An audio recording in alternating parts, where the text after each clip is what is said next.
we rise and look around and we see Abram at the ripe age of 75 with a 60-year-old wife, with the glow of her being that outshines every star. Y'all can see that? Can you picture that? She was much the kind Brother Al Green crooned about. You know the kind. Simply beautiful.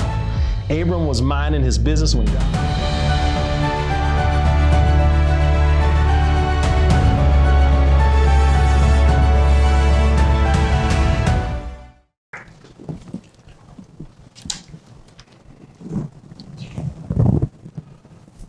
Awun dwashmeya, nith kadashismak, tethe malkutha, nekwe sewiyana ekana dwashmeya abara, haulan lach masum kana yaumana, washwok lan hau bain e kanadaf, hanan, shwakan lahinewain, lantatna lisiona, ella passum mishumethol, de lahi malkutha, haila, tishbotha, la alam, Almin. Amen. It's really great to be here with my Lord's Prayer mate. The first time I recited it publicly, I did so with Ife. So it's delightful. Namaskar, y'all. How y'all doing? Good. I'm always, of course, compelled to start out with the Lord's Prayer in Aramaic, the language of our master teacher, our elder brother, Jesus the Christ. Always compelled to do that. And it also gives me the opportunity to shout out and thank Dr. Rocco Errico and Dr. Clarence Garrett. Oh, Reverend Clarence Garrett. Well, we're going to give him that doctorate. They were really instrumental in helping me learn this empowering prayer. And so I always like to shout them out. And before I share this prepared message, which I'm feeling like I'm going to be bird walking in different places, y'all, so I'm not going to stick to my script, I do want to acknowledge my ancestors who really maintained an unwavering faith in the omniscient one, God the good.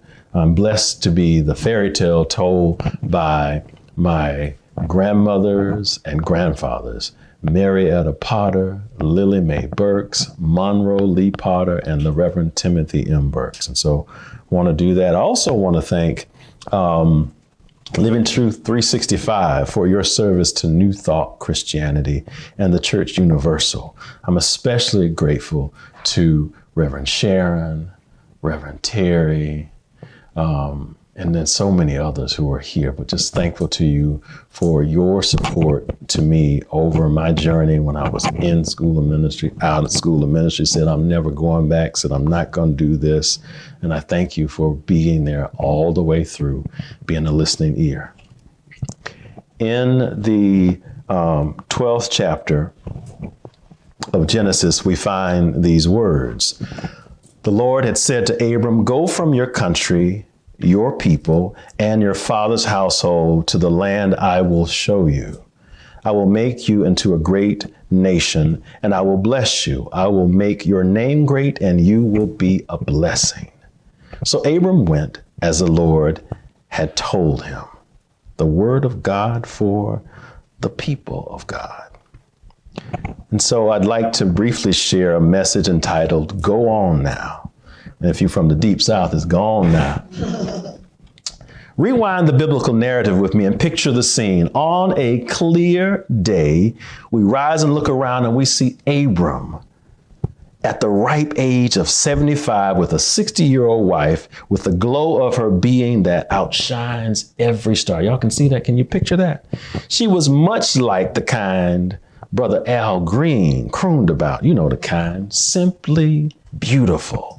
Abram was minding his business when God appeared and said, I'm going to need you to pack up everything and roll out. It's time. I need for you to go.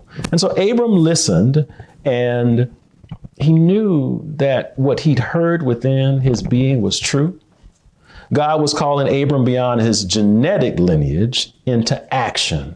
You see, if we look at this, Terah was Abram's father, and Terah's name represented stagnation, being stuck, being trapped. Terror was entrapped into a consciousness of inactivity, and it signified loitering. Some would even say laziness, just didn't really want to do anything. And so Abram was moving beyond what one would say might be his heritage. The Spirit of God within Abram was surging. It was calling him forth. Abram knew he had to move, and he did so without hesitation. He didn't convene a caucus. He didn't call a council. He didn't phone a friend. He didn't seek approval from anyone. God presented Abram a threefold promise that would have shaken most people.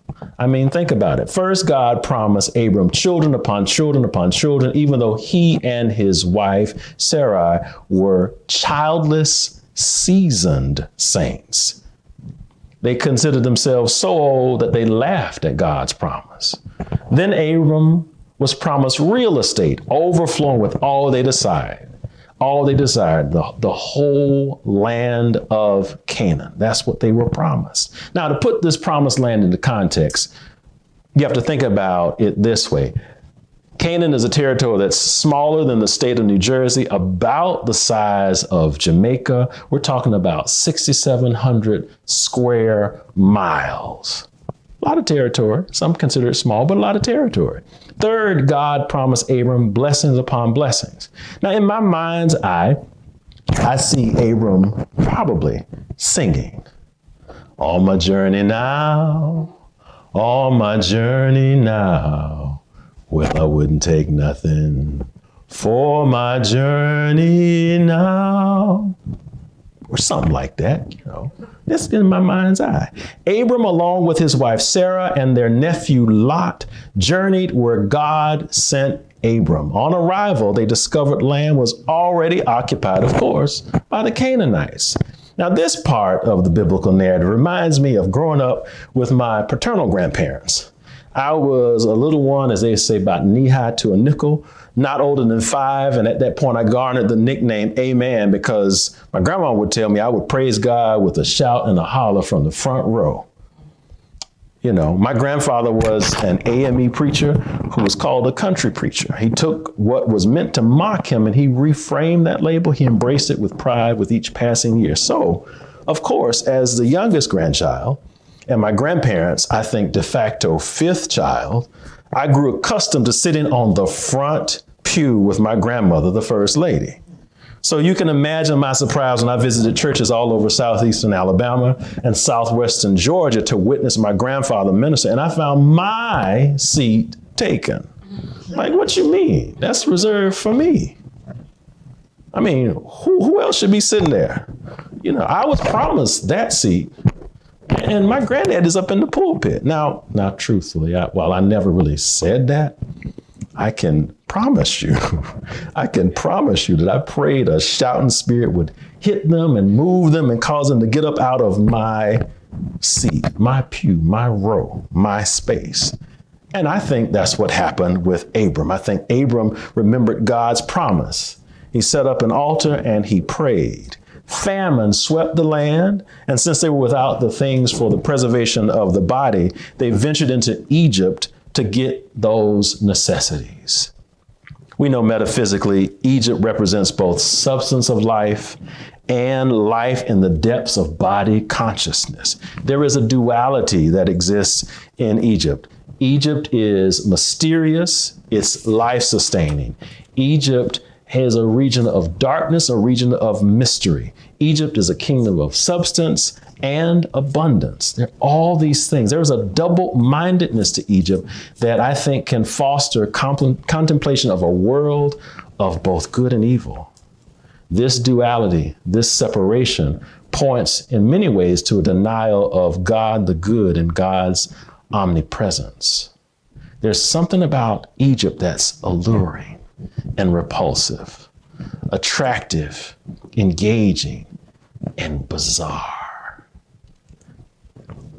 Verses 11 to 13 in the 12th chapter of Genesis read, "As he was about to enter Egypt, he said to his wife Sarai, 'I know what a beautiful woman you are. When the Egyptians see you, they will say, "This is his wife." Then they will kill me, but they will let you live. Say you're my sister. Come on, sis, say that, right? So that I can be treated well for your sake, and my life will be spared because of you. That was an earnest request. So now get this. We got the father of exaltation questioning God's power. Abram, the man whose name metaphysically means faith, he second guessed the indwelling spirit, ultimately doubting God's threefold promise. Now, maybe it's just me, but how many of you found yourself questioning or second guessing or ultimately doubting the God within you? I mean, I don't think I'm the only one, and I see and I know clearly I'm not the only one. Last July, I was working on working on this curriculum project into the wee hours. You know, it's nothing for me to be typing away at 3 a.m. and sending email messages, but there I was working away. And I planned to sleep once I got in bed. I said, I'm going to sleep until about 9 with the possible thought of maybe, you know what, I could stay in bed until 11:45, 15 minutes before my Zoom meeting to talk about this writing project and do a status update. Because, you know, at home, you can roll out of bed, do a quick presto changeo, and you are business suit ready from the waist up. Instead of sleeping in, I woke up at 6:40, and then I couldn't go back to sleep. And I wanted to just rest. I wanted to sleep. You know, rest, when you drop the T off on the end, it becomes rest. That's what I was seeking. I wanted to just rest. And I could have questioned, why in the world should I be up earlier than I planned? But I didn't. I could have forced myself to get back in bed, stay in bed. I didn't. I dressed to walk our dog, Earth, and I decided to make a cup of coffee. Now, what's interesting in this pandemic, I have picked up drinking coffee. I used to drink coffee when I was about Journey's age, and did that until I was about maybe 9, and then stopped. Never picked up a cup of coffee purposefully until, 49. Wow. So it's been, because we've been in this pandemic for a while. So I picked up this habit of drinking coffee. And so while waiting for my coffee to brew and then cool off, I ghost wrote 2 documents, a letter and a statement. So around 7:45, I grabbed a spoon to stir my coffee. Now you got to understand why that's completely strange. There's really no need for a spoon. I drink my coffee straight.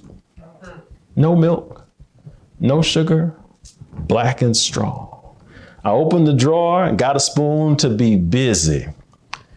Busy, I assume. Busy, like I jokingly say sometimes to myself, but what I definitely say to Journey, you just busy, busy. Then I smelled gas. Our stove top was on low. Just gas. No flames flowing. I didn't know how long the gas had been on, didn't have any idea. And it's now almost a year later, and I'm grateful. I'm thankful for a 3:51 a.m. request to ghostwrite a letter. It's what I worked on as I was awaiting my cup of coffee to cool down. I'm thankful I was awakened by the sounds of Tandy and Journey getting up and out. Some mornings when I do choose to sleep in late, I wonder about the clatter and the pitter patters. Like, won't they be quiet? But I'm thankful. I'm thankful for the nudging of my fur child. Earth was ready to rock and roll, and I'm thankful I craved a cup of black coffee. I'm thankful I had this strong urge to stir my coffee with a spoon. Again, my logic was that if I put the spoon in and I'm stirring, it's going to absorb the heat so it'll get cooler faster. That's my thinking. I think scientifically that's probably right. I don't know. I haven't really tested, but that's what I did because I was being just busy. I'm thankful I didn't question, that I didn't second guess, and that I ultimately did not doubt. Because doubt will get you caught up. Doubt will get you unsettled and unnerved. Doubt will get you hoodwinked and bamboozled. Mess around and find out if you don't believe me, for sure. Of course, now, within my humanness, back to the narrative, I can understand Abram. I get it. I can feel his deep concern. As a stranger in a strange land, he didn't have any legal protection. What was to prevent people from attacking him and taking his wife?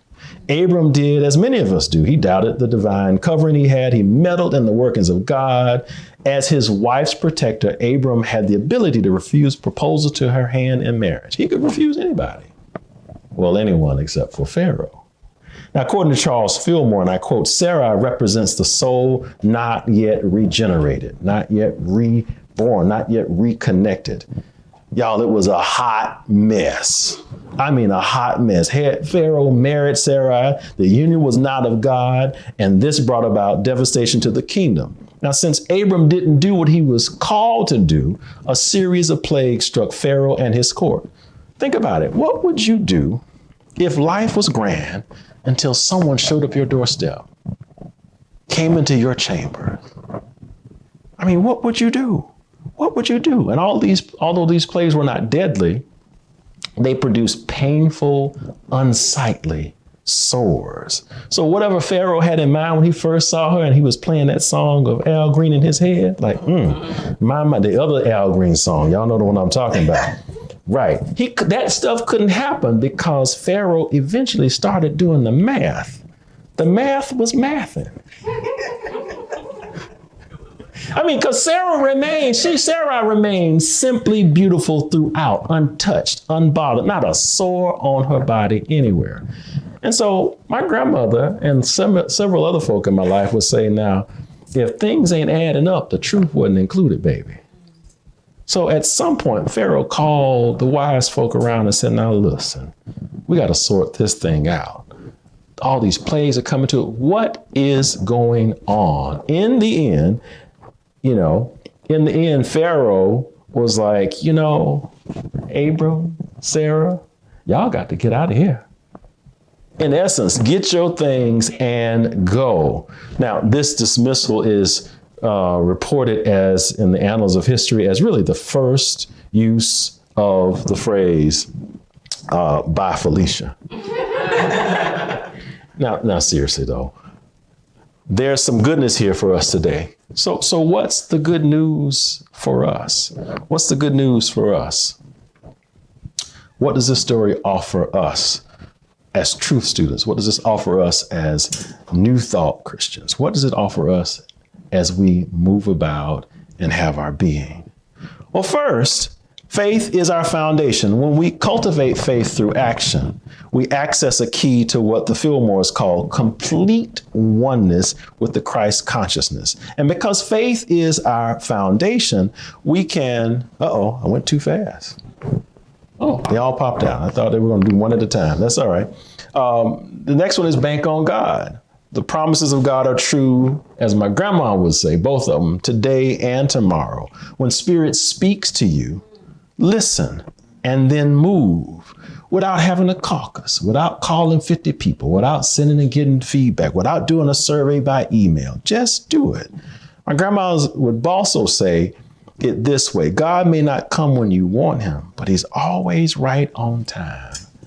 Now, if we've got faith and we're banking on God, it's easy to see why our mess ups can be setups for our glow up.